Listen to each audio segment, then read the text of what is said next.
రెండు ఉన్నాయి. పోలవరం మట్టి తీసుకెళ్ళిపోవడం ఒక రీజన్. రెండో రీజను ఏదైతే బుడమేరు కొల్లేరుకు పోయే వాగుందో ఆ డ్రైన్ అది కూడా ఆక్రమించుకోవడం, నీళ్లే పోనీయకుండా చేయడం, రెండూ ఉన్నాయి. మూడోది బ్రీచెస్ పడితే పట్టించుకోకుండా పోవడం. ఇవన్నీ చేసి బురదజల్లే కార్యక్రమం చేయడం అన్నిటికంటే దౌర్భాగ్యం, నీచం. తప్పు చేసిన వాడు ఎదురుదాడి చేస్తే తప్పించుకోవాలనుకుంటే మాత్రం వదిలిపెట్టే సమస్య లేదు. తప్పు చేసిన వాడు తప్పు చేసినట్టు ఒప్పుకోకపోయినా సైలెంట్గా ఉంటే గమ్మునుంటాం తప్ప మళ్ళీ ఎదురుదాడి చేయడం, ఇది కొత్త విద్య నేర్చుకున్నారు. ఈ రాష్ట్రంలో ఎప్పుడు లేదు. రాజకీయ పార్టీలు చాలా భయపడతాయి, ప్రజాభిప్రాయానికి తల ఒగ్గతాయి. ఇది ప్రజాభిప్రాయానికి కాదు, నేను చెప్పిందే ఏకపక్ష నిర్ణయం. ఆ ధిక్కార ధోరణి కానీ అహంభావం కానీ, ఆ అహంభావం ఇక్కడ చెల్లవు, అది కరెక్ట్ కాదు. నీ ఒక్క వ్యక్తి వల్ల, ఒక వ్యక్తి అసమర్థత వల్ల ఇన్ని లక్షల మంది బాధపడితే, ఇంకొక పక్క నేచర్ కూడా కలిసి రాకపోతే విక్కరించే విధంగా మాట్లాడడం దుర్మార్గమైన కార్యక్రమం. దాన్ని ఏమాత్రం కూడా ఉపేక్షించాం. చరిత్రలో ఎప్పుడూ పడని వర్షాలు పడ్డాయి. 37 సెంటీమీటర్ల వర్షపాతం ఎప్పుడన్నా విన్నారా మీరు? ఒక ప్రాంతంలో, ఒక జిల్లాలో 37 సెంటీమీటర్ల వర్షపాతం పడడం, ఇది కళింగపట్నం దగ్గర క్రాస్ కావడం, కళింగపట్నంలో క్రాస్ అయింది కూడా వర్షాలు పడకుండా ఖమ్మం, నల్గొండలో మళ్లీ పడి, ఏదైతే కృష్ణానది పరివాహక ప్రాంతంలో మళ్లీ పడి బుడమేరు బొంగడం, ఇవన్నీ కూడా జరిగితే సానుకూలంగా స్పందించి ఏ విధంగా ఎదుర్కోవాలనో ఎదుర్కొనే సమయంలో మీరు సహకారం ఇవ్వకపోతే పోతారు. కానీ ఇలాంటి తప్పుడు ప్రచారం చేయడం, ఏదో అమరావతి మునిగిపోయిందంట, వీళ్ళని ముంచాలు తీసుకొచ్చి అక్కడ, అప్పుడే బుద్ధి వస్తుంది వీళ్ళకి. అమరావతి మునిగిపోయింది ఎవరు చెప్పాడు మీకు?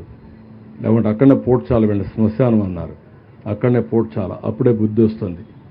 మనుషులకు బుద్ధి జ్ఞానం ఉండాలి, ప్రజాహితం కోసం పనిచేయాలి. దుర్మార్గంగా మహాడే కార్యక్రమాలు చేస్తున్నారు. ఎడారి అంటారు, ఎడారండి అమరావతి? ఇంకా సిగ్గు రాలేదు మీకు? అంటే ప్రజలు వింటారు కాబట్టి ఎదురుదాడి చేస్తారా మీరు? ఎన్ని రోజులు ఎదురుదాడి చేస్తారు? ఎదురుదాడి చేస్తే ప్రజలే చూసుకోవాల్సిన అవసరం ఉంది. ఇలాంటి వాళ్ళని సంఘ బహిష్కరణ చేయాల్సిన అవసరం ఉంది. ఈ నేరస్తులు దబాయిస్తే భయపడిపోతాం అనుకుంటున్నారు, కానీ ఎవరు ఇక్కడ భయపడరు. ఈరోజు కూడా పేపర్లో చూస్తున్నా, ఒక యజ్ఞం మారిగా ప్రజలను కాపాడడానికి మేము ప్రయత్నం చేస్తూ ఉంటే ఒక రాక్షసుల మారిగా విధ్వంసాన్ని సృష్టిస్తున్నారు. ఎక్కడిది న్యాయం? మేము ఒక పక్కన ప్రజల కోసం ముందుకు పోవాలన్నా, ఇంకొక పక్కన వీళ్ళు చేసే తప్పుడు ప్రచారాన్ని ఖండిస్తూ కూర్చోవాలన్నా? ఈరోజు మళ్ళీ వర్షం పడిందంటే మేము భయపడుతున్నాం. మళ్ళా బుడమేరు పొంగితే నీళ్ళు వస్తే ప్యానిక్ రియాక్షన్ వస్తుందని మేము భయపడుతున్నాం. వీళ్ళకి బాధ్యత లేదండి?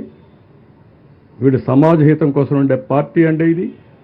ఇలాంటి దుర్మార్గులు రాష్ట్రంలో ఉండడం కూడా అర్హత ఉందని నేను అడుగుతున్నా. ఎక్కడో ఉండేవాళ్ళు సినిమా యాక్టర్లు వస్తున్నారు, పారిశ్రామికవేత్తలు వస్తున్నారు, మామూలు వ్యక్తులు వచ్చి మీరు కష్టపడుతున్నారు, మేము కూడా మా డొనేషన్లు ఇస్తామని చెప్పి సంఘీభావాన్ని తెలియజేయడమే కాకుండా ఆర్థిక సహాయం చేస్తున్నారు. చేతనైనంతవరకు పనిచేస్తున్నారు. ఇప్పుడు ఎంప్లాయీస్ని పిలవలేదు, వాళ్ళే వచ్చారు. అది వాళ్ళ స్ఫూర్తి. ఇది ప్రజల స్ఫూర్తి. ఒక రాజకీయ పార్టీ ముసుగులో నేరస్తులు చేసే దౌర్జన్యం, అరాచకాలు, ఈ అరాచకాలు ఈ రాష్ట్రంలో జరగవు. అలాంటి అరాచకాలు చేసే వ్యక్తుల్ని ఎట్టి పరిస్థితుల్లో ఉపేక్షించాం. ఆ విషయం మీరు గుర్తుపెట్టుకోవాల్సిన అవసరం ఉంది. బాధ, రాత్రి మగుళ్ళు కష్టపడుతున్నాం, ఎంతోమంది కష్టపడుతున్నారు. ఆఫీసర్లందరినీ ఎప్పుడూ బురదలో తిరగనటువంటి ఆఫీసర్ని బురదలో తిప్పి పని చేపిస్తున్నాం. కోప్పడుతున్నాం. తప్పదు, వెళ్ళాలి, ఉండాలి, కూర్చోవాలి. ఒక సీనియర్ ఆఫీసర్ ఫీల్డ్కి రారు. అలాంటిది ఈరోజు చీఫ్ సెక్రటరీతో సహా అందరినీ ఫీల్డ్లో పెట్టి పని చేపిస్తున్నాం. అది మా కమిట్మెంట్. బురదజల్లే కార్యక్రమం మానండి. సిగ్గుంటే చేసిన తప్పు క్షమాపణ చెప్పుకోండి. కనీసం మీకు కాన్షియస్నెస్ ఉంటే ఆ కాన్షియస్నెస్ ప్రకారం మనసులోనే మీరు క్షమాపణ కోరండి, ప్రజాహితం కోరితే. అంతేగాని ఇష్ట ప్రకారం మాట్లాడితే మంచిది కాదు. నేను ఎప్పుడు రాజకీయాలు చేయను. సంక్షోభ సమయంలో ఎప్పుడు నా దేశంతా ఒకే ఫోకస్ ఉంటుంది. ఈరోజు డ్రోన్స్ తీసుకొచ్చాం, హెలికాప్టర్లు తీసుకొచ్చాం. ఈరోజు మార్నింగ్ కూడా హోమ్ మినిస్టర్తో మాట్లాడాను. వారిని కూడా రమ్మన్నాను, టీమును పంపిమన్నాం. మళ్ళా లెటర్ రాస్తున్నాం. అన్ని విధాలా మేము చేయాల్సిన పనులన్నీ చేస్తామంటే ఈ రాక్షస మూక ఎక్కడికక్కడ అడ్డం వేయడం, ఇష్టానుసారంగా ప్రవర్తించడం, డిస్టర్బ్ చేయడం, ప్రజల్ని మభ్యపెట్టడం, ప్రజల్ని భయభ్రాంతులను చేయడం, ఇది వీళ్ళు చేసే పని. అమరావతి మునిగిపోతుందంటారు, లేదంటే మొత్తం ఇక్కడ జరగడానికి బుడమేరుని ఏదో గేట్లు ఎత్తేసారంటారు, మా ఇల్లు కాపాడుకోవడానికి ఆ నీళ్లు తీసుకొచ్చి ఇక్కడ వదిలిపెట్టామంటారు. బుద్ధి జ్ఞానం ఉండాలి, కనీసం ఇంగిత జ్ఞానం ఉండాలి.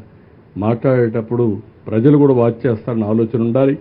నేను అందుకే ప్రజా చైతన్యం కోసం మాట్లాడుతున్నా, నా సొంతం కోసం కదా. నన్నేమీ చేయలేరు వీళ్ళు, అది వేరే విషయం. ఈ రాష్ట్రం ఏమవుతుంది ఇలాంటి దుర్మార్గుల వల్ల? కష్టాల్లో ఉన్నప్పుడు సానుభూతి చూపించకుండా విషాన్ని జిమ్మే వాళ్ళని ఏమనాలి?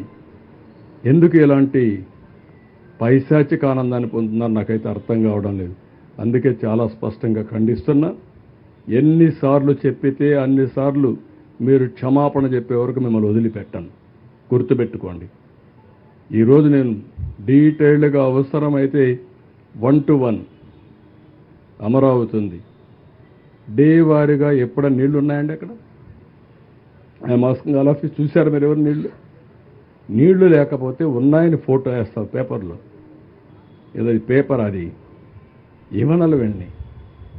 రెండోది బుడమేరు గురించి అసత్యాలు ప్రచారం చేస్తూ గేట్లు ఎత్తేసారంట, మా ఇల్లు కాపాడుకోవడం నీళ్లు అక్కడ వదిలిపెట్టామంట, ముంచేసామంట. అందరిళ్ళకి నీళ్లు వచ్చాయి, అదేం పెద్ద బాధ లేదు. మా ఇంట్లో కూడా నీళ్ళు వస్తే వస్తాయి, ఏమైపోతుందంటే దానికి వచ్చాయి పోయినాయి, ఇల్లు కూలిపోతుందని పారిపోయానంట. బుద్ధి జ్ఞానం అండ. కాలమ్స్తో కడితే, కాంక్రీట్తో కడితే ఆ ఇల్లు ఎవరిది? నాది కూడా కాదు, రెంటెడ్ ఇల్లు. అది కూడా ఓరవలేని మనస్తత్వం అంటే ఏం చెప్పాలి? వాళ్ళ మరి ప్యాలెస్లు కట్టుకొని నేను ఉండడం లేదు. ఇవన్నీ చాలా దారుణమైన పనులు చేస్తున్నారు. నేను చెప్పకపోతే నేను డిఫాల్టర్ని అవుతాను.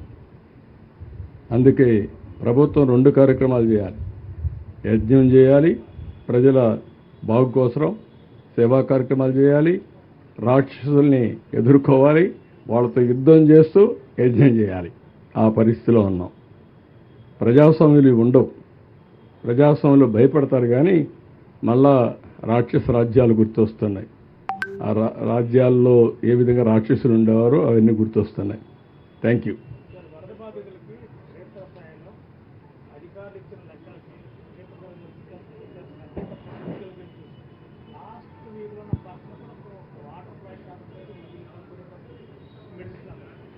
నేనేమంటానంటే ఈరోజు మెడికల్ క్యాంపులు పెట్టాం, మెడిసిన్స్ ఇస్తున్నాం. నిన్నటి వరకు నిన్న ఉదయమే ఆర్గనైజేషన్ సెట్ అయింది. ఈరోజు సచివాలయాన్ని కూడా సెట్ చేశాం. సచివాలయంలో ఇంటింటికి వెళ్ళమంటున్నాం. నేను నిన్నే మొత్తం తిరిగి వచ్చాను, ఇప్పుడు మళ్ళీ నేను వెళ్తున్నాను, మళ్ళీ ఒకసారి తిరుగుతాను. నేను తిరగడం, ఫీడ్బ్యాక్ తెప్పించడం, చాలా స్పష్టంగా ఏ నెంబర్లకు అందలేదో ఆ నెంబర్లు కూడా చెప్తే ఆ ఇంటికి పంపించే బాధ్యత తీసుకుంటాం. ఇంకా చిన్న ల్యాప్సెస్ పూర్తిగా లేవని నేను 7 లక్షల మందికి దగ్గర సర్వీస్ చేయాలా. 7 లక్షల మందికి సర్వీస్ చేయాలంటే కొంతమంది కొండపైన ఉంటారు, కొంతమంది వాటర్లో ఉంటారు, కొంతమంది 4వ అంతస్తులో ఉంటారు. ఇలాంటి సమస్యలు ఉన్నాయి. ఇవన్నీ కూడా ఏం చేయాలనో అనునిత్యం మానిటర్ చేస్తున్నాం. కడాన హెలికాప్టర్స్ పెట్టి మిద్దె పైన కూడా ఫుడ్ ప్యాకెట్స్ వదిలిపెట్టాం. డ్రోన్స్ పెట్టి ఇంటికి ఇచ్చే ప్రయత్నాలు చేస్తున్నాం. వాటర్లో ఉంటే కూడా డ్రోన్స్ ద్వారా వాళ్లకు ఫుడ్ సప్లై చేసే పరిస్థితికి వచ్చాం. ఎన్ని ప్రయత్నాలు చేయాలనో ఒక మాటలో చెప్పాలంటే ఇది మామూలుగా నా జీవితంలో ఎప్పుడూ చూడని విపత్తు. ఒక హుద్హుద్ తుఫాన్ వచ్చింది, ఒక హరికేన్ తుఫాన్ వచ్చింది, చెట్లన్నీ రోడ్లో పడిపోయినాయి, బుల్డోజర్స్ ఆ పక్క ఈ పక్క పెట్టి తీసుకెళ్ళిపోయాం. ఇప్పుడు వాటర్ని తీయలేమే. ఎక్కడ చూసినా వాటర్ ఉంటే వాటర్ని అంత ఈజీగా తోడేయలేం కదా. ఇలాంటి ఇబ్బందులు ఉన్నాయి.